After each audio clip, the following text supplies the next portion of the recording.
So my presentation, as you can see here, let's get into it because I've got a lot of slides to go. So my background is actually geology, not agricultural science, and I grew up on a dairy farm on the Tasman Peninsula. And one of the things my father always talked about was that the soil was not good enough. And I was always intrigued by that. Then in 2015 I watched an irrigation panel on YouTube and I became intrigued by the concept of soil constraints, and the rest is history.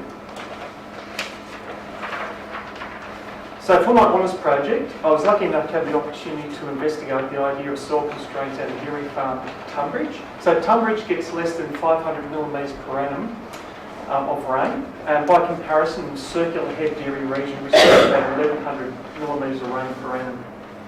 So this dairy farm is solely reliant on the Midlands water scheme for its survival and its 6 centre pivot irrigation systems to produce pasture all year round.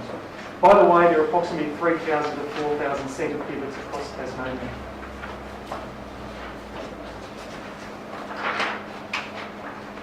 So the centre pivot is used to irrigate the dairy pasture in a circle.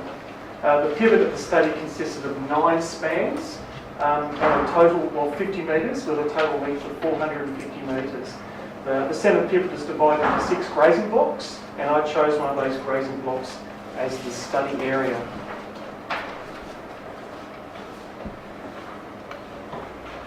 So the last soil survey at Tunbridge was in 1961. I think it was actually done by a New Zealander. Due to the lack of up-to-date soil data, I decided to treat this a greenfield site and employ a descriptive methodology instead of the traditional hypothesis-driven approach. The advantage of a descriptive methodology is that it provides the flexibility to observe and study key soil and irrigation phenomena. The disadvantage of the descriptive methodology is its increased potential for bias. However, the descriptive methodology also provides the foundation upon which hypothesis-driven research can be built upon. So this is the land use history of the study area.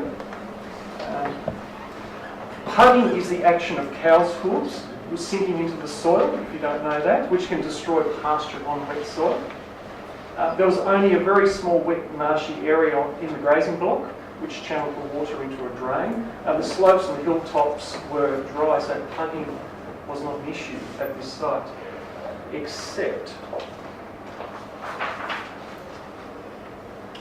what was found was very different from the original research question, and the descriptive methodology provided flexibility to zero in and follow up these key findings. So the methodology. So the project used the following methodology, and can you raise your hand if you can see any issues with this methodology? I can certainly can.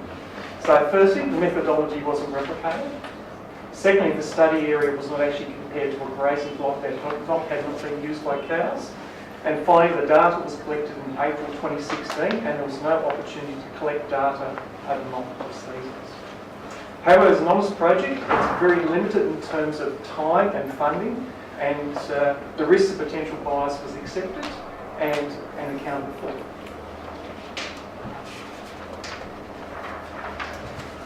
The irrigation methodology is to measure application efficiency, which is a measure of how well the centre pivot irrigator is performing.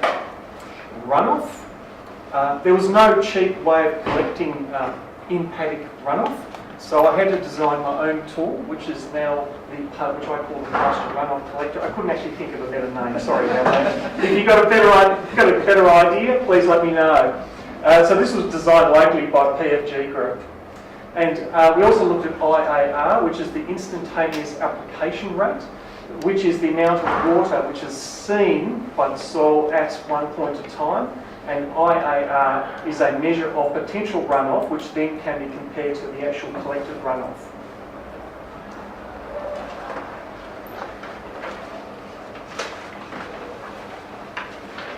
So the soil methodology looked at hydraulic conductivity, which is the ease at which the water moves through the soil, the infiltration rate, which is the speed at which the water enters the soil, dye tracer studies, which are used to visualise how deep the irrigation water penetrated into the soil 24 hours after the irrigation event. And we also collected soil samples for lab analysis.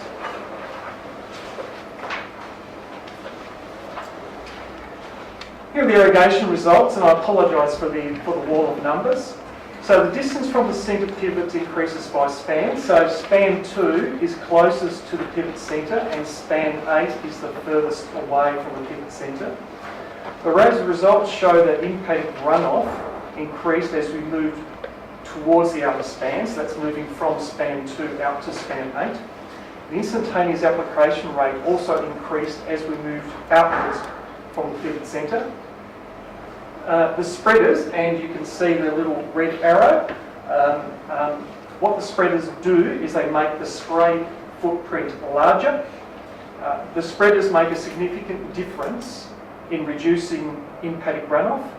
And you see the red box shows the instantaneous application rate without the spreaders, which would have been likely increased the runoff actually beyond 40% on the outer spans. What concerns the infiltration rates, which is the second last column on the right.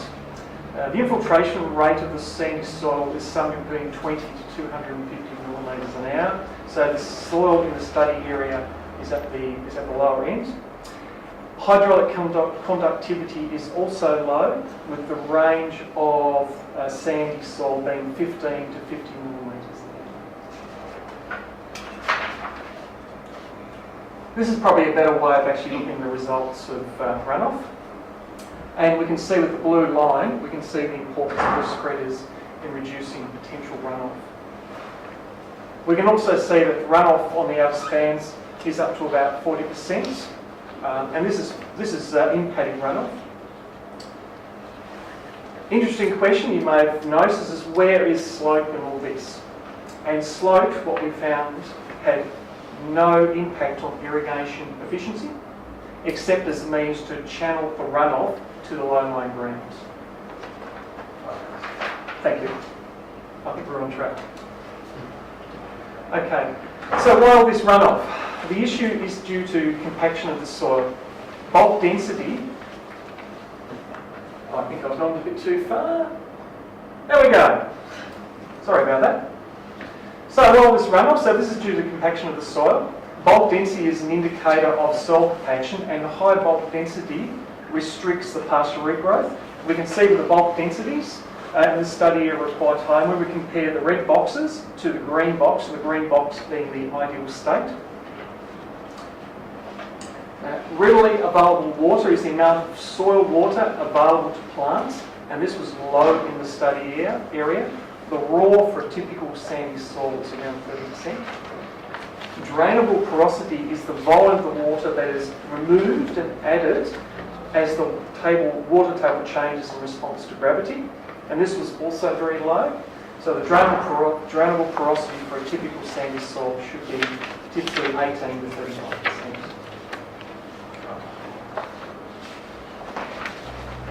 So a better way to look at all this compaction and set of tables is use the dye tracer photos, which allows to visualise the compaction over the length of the pivot irrigator.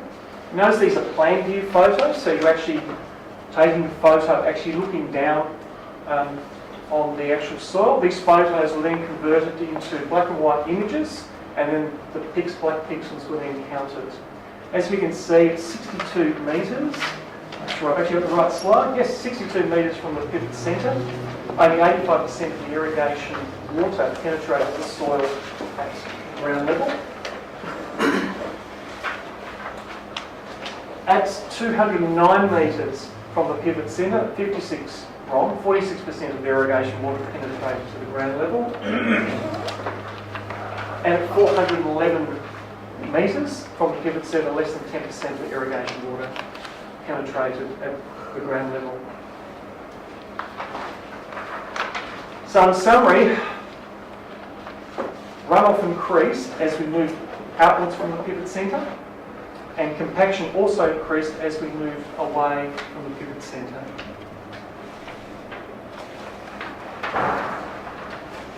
To explain this better, let's look at the pasture root zone, which is a typical depth of 30 centimetres. The ideal irrigation result is uniform coverage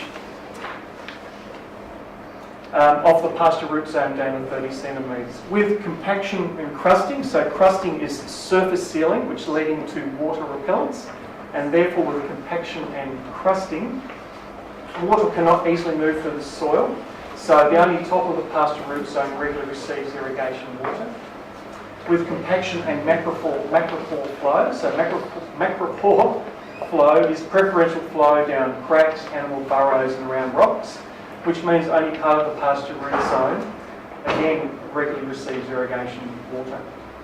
So it's highly likely that compaction, crusting and macropore flow is the dominant means by which irrigation water is servicing the pasture root zone in the study area, which is not efficient. The interesting thing is, the actual centre pivot irrigator at the study area is actually very efficient. It's a very efficient irrigator. The issue I see is that the irrigation industry tells farmers that irrigation efficiency is about pumping rates, sprinklers and low operating costs. But if the irrigation water is actually not servicing the pasture root zone uniformly, then farmers are potentially wasting their water and their time and their money. Thank you.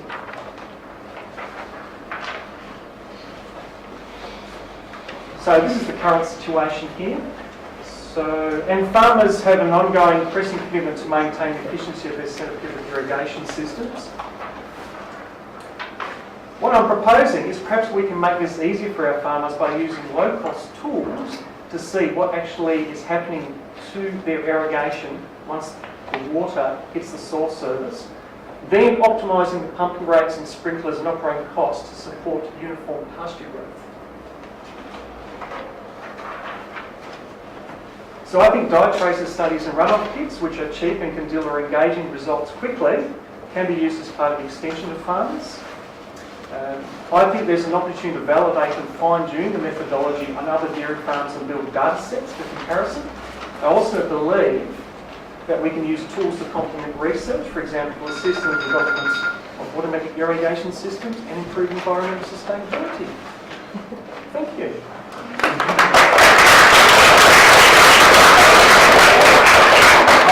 I also wish to acknowledge Richard Young, Richard Doyle, Marcus Hardy, James Steele, Garth Oliver, and Richard Lawson. There's a lot of Richards around in this school, I don't know why, for support and also for keeping my sanity. Very good. Questions? Done question. Why is there more runoff further away from the span? Well, it's because of the instantaneous application rate. So what happens is that it's because the outer span has to move faster than in the inner span, so more water has to be dumped out there, and if the instantaneous application rate is actually more than what's the infiltration rate of the soil, you get runoff. Okay, so the application of water is actually higher at the end of the span because it's moving faster. Right. It's basically it. So, and the issue is that a lot of pivots, we have very, very large pivots in Tasmania as well. So, Yep. I'm a little unfamiliar with the spreader bar technology. Is that on any of the inner pivots, and does it get wider to help counteract that? No, it's only on pivots 7, 8 and 9. Okay. So on in this particular case, again, it's just to actually increase the spray area. So if you have right in the inner, in the span close to the pivot centre, the spray is almost, you might just have one sprinkler and it's a fine mist. So there's not much water coming out. By the time you get to the outer pivots, the water is belting out of the sprinklers. And so to stop that amount of water hitting the ground, you actually spread it out. Richard? You've suggested changing of the irrigator. It was one thing to try and improve the infiltration rate of the soil. Like we know this particular farmer, because he's in a rather dry area, didn't think that compaction was an issue, whereas I think Richard warns them to graze it. Yes, and I know Richard. We're part of the state. Yes. Could that be one mechanism as well? And the other one, perhaps, have we got the wrong type of irrigation? We have lateral travellers rather than centre-pointed travellers in the state. Yes, laterals would actually resolve the issue. And certainly one thing, and also soil amendments might actually resolve the issue as well.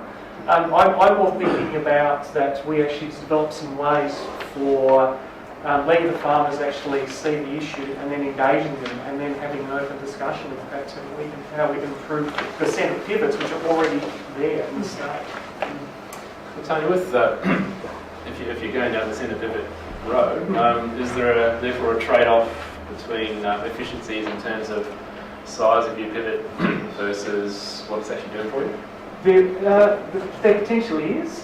So centre pivot technology was developed in America in the Midwest, where they have, of course, massive plains and beautiful soils. And here we're a lot different. So I think there's potential for a discussion for actually looking at doing a soil survey and perhaps choosing a pivot that's appropriate for the soil rather than the other way around. Any last questions? What was the nozzle pack on the irrigator? I think it was an 8mm nozzle pack. It was... I forget which Nielsen one it was. I can check my notes there afterwards. The application rate was 13mm. That's what was set to. Is that running into a lake? That's actually a lake. That's actually it. So you can go there and go duck shooting. And I've just got the pivot running straight through. No. Oh, It actually that finishes. is- No. It's actually right. It looks it's so actually- cute in that image. It's like I just give it a It does. There are a few extra lakes in the Midlands if I haven't. It's quite picturesque there. Well, thank you, Tony.